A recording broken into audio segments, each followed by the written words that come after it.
All right, welcome back. Did you guys see any good movies over the past weekend? I hope so. I've been gone for a couple days. I actually missed my chance to post on Tuesday. I know I did. I'm so sorry about it. That's why today you're gonna get something a little bit special. Today is Wednesday. This will be hopefully the first and last time I miss a post. I had a really crazy couple of days, and so I really didn't get to record until just today when I finally had some time to sit down and talk about some stuff. Over the weekend, let's see, did anything notable happen? Not really. I think I talked about it previously, but we got some pretty cool teaser trailers. The Doomsday countdown clock is still going on YouTube. um, it's kind of funny because I'm going to be talking a little bit about something Doomsday related today, um, of all things.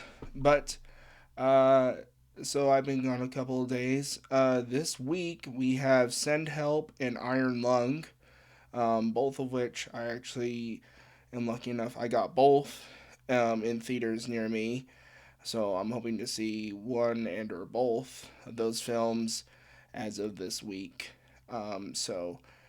Be expecting those reviews in the upcoming next couple of days, and they will both be posted, of course, when they are on YouTube and on my letterbox, which I appreciate you guys going over there. If anybody's knowledgeable about Letterboxd, let me know in the comments below if I'm doing something wrong. I don't see any likes on there, and I don't know if it's just because I don't get any or if the notifications are off.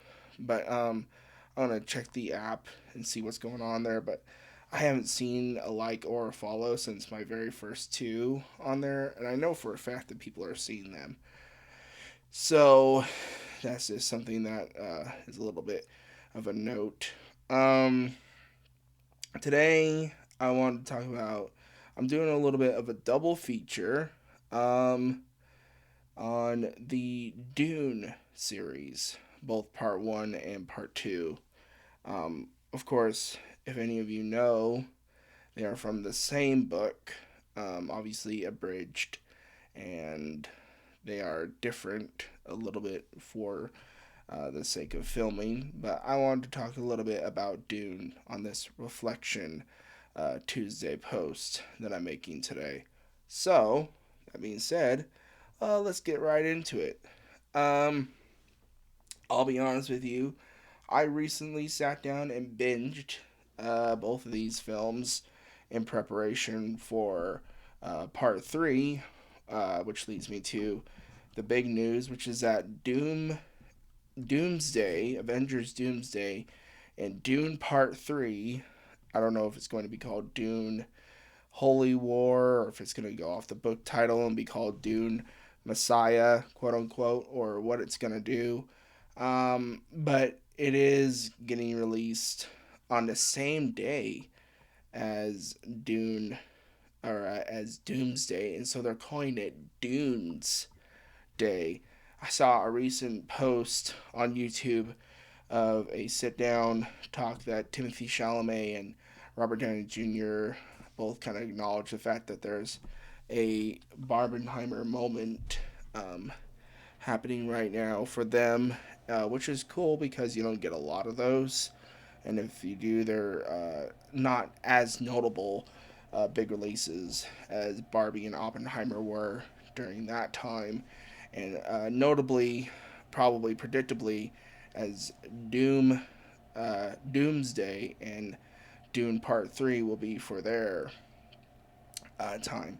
Both of these are kind of big benchmark films, which is kind of why I wanted to talk about them today. Uh, so you could really count that Doomsday Clock as a countdown to Dune Part 3 as well. Um, and so that's exciting. Hopefully, this will help me go viral. But recently, I was watching an interview that Jason Momoa did for his film that's out right now on digital. Wrecking Crew with Dave Bautista, directed by David Leitch, where he talked about the fact that him and his son are both returning. I think these are big spoilers, but they are both returning for Dune Part 3, which means that, spoiler alert, uh, they're probably going to do either the clone thing from a video I watched about what to expect from Dune Part 3, or Duncan Idaho is not dead. Now, he did talk about who his son is playing. He is playing um, Leto Atreides' son, um, Junior, I think. Leto Atreides Jr., I think is what he said his son is playing. Now, that's not confirmed. I heard it on this past weekend. Um, and so, take that with a grain of salt. But I'm taking that as a big reveal that we just got a little bit of a leak that he is in those movies, and it comes out. And if it comes out that they're not and they got cut for time or whatever, I know that several characters got cut for time in Dune Part 2. Then, you heard it here first, and you can laugh at me in the comments when that happens. But I'll be honest with you, this one was a fun one for me to both watch and experience for the first time. I didn't get the chance, unfortunately, to see them in IMAX, either of them. Um, just wasn't appealing to me at the time when they came out, and I had a hard time getting into them. But over this past weekend, I watched them. I sat down and I watched them in preparation because I was like, why not? They're probably pretty good movies, and I really enjoyed them quite a bit. I'll be honest with you, I've never really been a big like Star Wars guy. Um, I mean, I liked the originals, the original three, and I liked Rogue One, but sci-fi movies have just never, those type of like space operas have never really appealed to me. I've never seen a single Star Trek movie, but these ones appeal to me because of Denis Villeneuve. It's Dune Part 1 and Part 2 might be now, for sure, my favorite sci fi political space operas, period. I don't think there's a lot of competition, just because I never really got into Avatar, and like I said, I never really got into Star Wars or Star Trek or any of those ones like that. These ones were the first ones I remember watching and being like, I can really get into this. Um, I already respected Villeneuve because of his work on Sicario. I love that one, and also his work during Arrival, that film with Amy Adams and Jeremy Renner. Uh, I remember liking both of those films quite a bit. They were twisty and weird and set in their own world, which I felt like um, it was great. But Dune feels like him operating at the absolute peak of his powers. And what I mean by that is, like I said, I didn't get to see this one, either of these actually in IMAX, but it still works. Um, you know, but and that still hurts a little bit. I'm hoping that maybe I'll get a chance to go see Dune in Dune Part 3 in IMAX because I've heard it's getting exclusive IMAX privileges during that time period where they're both releasing at the same time. So hopefully I'll get to get out and see it in IMAX. But watching it at home in my home theater was still an experience, and it was incredible. The sheer scale of the obviously built for IMAX style shots and just the layouts sometimes were absolutely beautiful. Um, the deliberate pacing worked a lot because there were moments because of all the stuff that they had to build towards to make part one mostly a building blocks movie, and then part two could really pick up and be more actiony and work on actually making Paul into what he'll inevitably become, which is a sort of Icarus type character. Um, I think this movie works in the sense of it doesn't it doesn't make it too much, you know, and the weight behind every action scene is still breathtaking, very individualistic. Actually, I found myself like really engaging with the first film. I have to say, out of the two, if I'm picking favorites, which is hard because, like I said, I love both of them for specific reasons. I would definitely pick part one, just because it had a lot less of the actual like prophecy type stuff in it, and I'm not a huge fan of that type of like, you know, weird, you know, even if it's fake, the weird religious building like type things. I feel like those are often, you know, overplayed. But I understand that these are big plot lines in the book, and so I'm willing to give it grace there.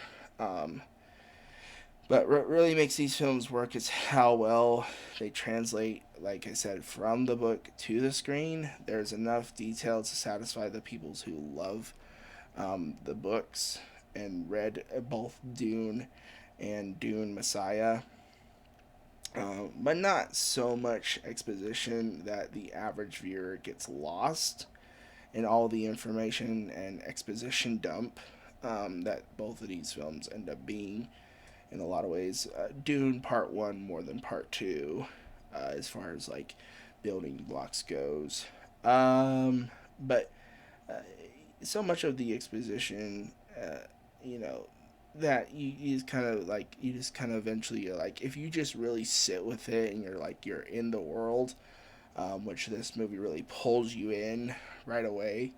If you just like get in the shoes of the characters, you're like, okay, I can understand what's going on here. Um, like I said, as long as you sit down and actually watch it and not scroll, it's not one of those multitask movies. This movie rewards your attention with like every step of the way. Just like if you give it your full attention, not only will the scope of the film amaze you, but you'll actually feel yourself starting to understand the characters, some of the politics, like all the different weight of choices, especially in part two, where we kind of figure where we're going in part three is a big twist and a weird, just kind of a like world flipping, like, oh my gosh, I thought this was, you know, like that Star Wars moment. I won't spoil it too much for you, but if you know, you know. Um, these films are dense, and you definitely have to be patient. And but I think it's beautifully crafted, and yet it's never boring. I think it's well built. This is one of those movies that is definitely confident in itself, where it never is apologetic for how much exposition dump it does. Um, and I think Villeneuve does a very good job there, where he takes something that is just expansive and deep. And I mean, I went to a library just out of curiosity, and I looked at uh, Dune, the first book, and it is just, I mean, it is like this thick. It's huge, and so I don't have the time nor the willpower to sit with something like that. I just don't have the attention span, unfortunately. Uh, but I love these movies. These are great for, like I said, people like me who are a little bit more like, don't worry, my chair is just, as we're doing this video, my chair is breaking, you guys. That's why I need subscribers, okay? Everything is breaking. But it's not so much that an average person like me who's just getting into it can't access it, but it's not so much that you'll lose people. Everything feels intentional from the visuals to the sound design. Obviously, shout out to Hans Zimmer. He made two, if I can use this word, banger soundtracks that I return to often just to hear, like, the different things on there. Like, some of it is so chilling. And then there are moments where you're like, oh my gosh. Uh, and it's just like the music itself is just like, I don't know how else to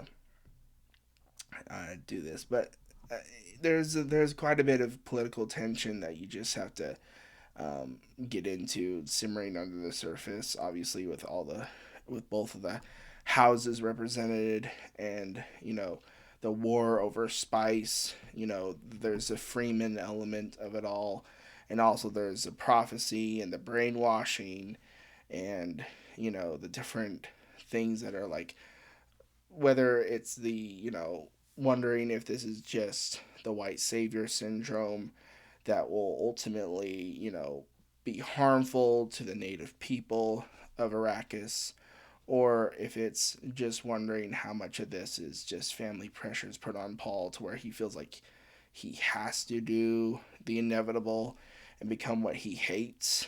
You just got to kind of sit with it. There's a lot there to wonder about and like digest, but not not too much. Um, I have to say, after watching both of these movies, I am genuinely excited to see how Denny wraps up this trilogy. I know everybody's talking about the future with the children of Dune, and I do hope in the near future we might get something like that, where it's a short series like Dune Prophecies is on HBO Max. I don't think Denis Villeneuve will. I could be wrong, and I hope I am, but I doubt he'll return to do future sequels like spin offs. But he could, and I could definitely see something like that happening. But I know we're getting the end of this current Dune trilogy um, in December, along with Avengers Doomsday. They're both like bookmarking like the end of book endings, if you will, to a huge something in the works. Doomsday is the beginning of the eventual end in Secret Wars, and Dune Part 3, whether ends up being called Part 3, whatever, uh, is the end to this current Dune era. And I expect the third one to be heartbreaking and, twisty and weird, and, it's so cool that you can just barely imagine what it could ever be. But you know, and it only works because of the setup of the first two films. If you didn't have any of those elements and it was just weird, you wouldn't be excited. You'd be like, "This is too much. I can't." But it works because they're intentional. Um, every character, every moment is intentional in this film, and it pulls you in. And the payoff is so great in part two. And a lot of the payoff moments are in those action sequences, or just in the moments where we get to hear, you know, some of that soundtrack, or even the way that they do the different things with the different houses, and there's just so much there that you could just spend days talking about it, which I won't. But I think we're definitely witnessing something special in these movies where, projects like this don't happen a lot or don't get made well. I did go back and I did not watch the David Lynch original Dune. I've heard good things about it, but I didn't take the time, and so maybe I'll do that before Dune Part 3. Um,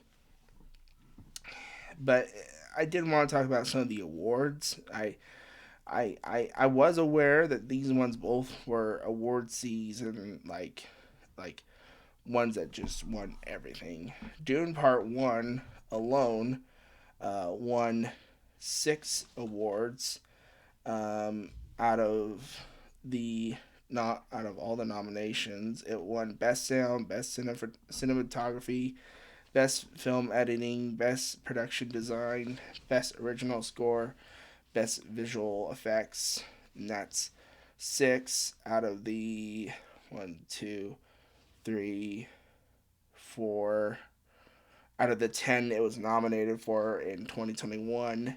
Um, it won 6 out of 10. The other ones that it was nominated for was Best Picture, Adapted Screenplay, Costume Design, which I think it should have gotten adapted screenplay. I'll be honest with you. Um, Costume design and makeup and hairstyling. I think it should have won Best Picture and adapted screenplay, but that's just me. So obviously the Academy does what they're going to do. And then Dune Part 2, 2024 and 2025 awards. It got Best Visual Effects and Best Sound, obviously, for obvious purposes. And then, so that was 2 out of the 7 that they were nominated for. Nominations included Best Picture, Production Design, Sound, Cinematography, and Visual Effects. But I think it should have won. Definitely, again, I think it should have won Production Design, Sound, Cinematography, but it did not. Who knows? Notably, though, I found this online, notably, Dune Part 2 was not eligible for Best Original Score category due to the excessive use of music from the first film. So, that just goes to show you sharing your music, even though I think Hans Zimmer was brilliant in that idea, keeping a lot of the same score across both films definitely makes it feel like a connected thing. Um, Obviously, he's coming back for part 3, and I don't want him to change that up. It does feel like a moment where you're like, maybe, but who am I to say? I'm not a score person, so I have no idea how hard that work is. But anyway, guys, that's all I really wanted to talk about today. Was I just want to give you guys something special, and I will hopefully post a video this weekend. You might get a double feature again. I might just record one big video for both Send Help and Iron Lung that will be posted on 2 separate videos on the same day. You might just get 2 videos over the weekend. But we'll see what happens. I will hopefully post one or the other this weekend. And I will just see you guys real soon. Make sure you guys like, subscribe, comment down below if you've seen either of these films. They are streaming, of course, on HBO Max. And I would just say, be warned. It is definitely a strange world that you'll step into with Dune. But I think if you enjoy sci-fi operas, you'll definitely enjoy these films. Like I said, you probably won't, like me, enjoy all the different prophecy, religious weirdness of it. But if you're willing to let that pass over you, they're pretty good for what they are, and I think they're very well done, which is why they're definitely my favorite sci-fi operas of all time. Just by the fact that they are very specific and very well done, and very intentional too. So uh, you can go do that and like, subscribe, comment. Let me know if you've seen them, if you agree with what I say, and if you don't, then don't shoot the messenger, you guys, on any of this stuff. It definitely means the world to me that you guys are subscribing and liking. Make sure you guys help me get up to 15 subs. At 15 subs, I will definitely be revealing to you guys something very special. It's going to be probably my Mount Rushmore, or maybe it will be a movie from my Mount Rushmore of directors. Denis Villeneuve is now up there, so we're up to 3 or 2. Yeah, 3. We're up to 3 now, you guys. So if you're playing along at home, uh, thank you guys for that, and we'll just see you in the next movie. All right, peace.